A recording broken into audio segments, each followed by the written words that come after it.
আরে বাবা, খুব দুঃখ হচ্ছে বুঝোস, ভালো লাগছে না আমার।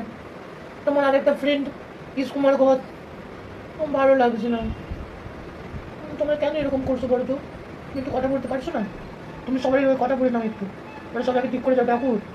হুম, তুমি তো সবার সাথে ডাইরেক্ট কথা বলো, তুমি তো ঠাকুর করে দাও, পুজো করো, একটু ডাইরেক্ট করে কথা বলো না সবাই জন্য পুরুষ। হ্যাঁ, তোমার কথা ডাইরেক্ট শুনবে, আমি বুঝতে পারছি, আমি তো জানি তোমার কথা ডাইরেক্ট শুনে। তুমি একটু কথা বলবে আজকে? হ্যাঁ, স্নান টান করিয়ে দেবো, একটু ডাইনে বসে কথা বলবে ঠাকুরের সাথে, বলো আমার বন্ধুদের সবারই শরীর ঠিক করে দাও। তুমি কি কথা বলবে একবার?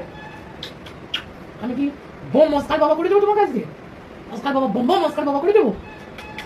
ও এখন ভালো লাগছে না, এখন ঘুমো করছে, ওর এখন একটু একটু ঘুমো আসছে আসলে, ভালো লাগছে না এখন ধ্যান ফ্যানের কথা বলতে, ওর ভালো লাগছে না জাস্ট। ভালো ছেড়ে আমার, ভালো ছেড়ে ও আমার গুড্ডুস বেটা, আমার গুড্ডুস, আমার গুড্ডুস, গুব্বাস আমার।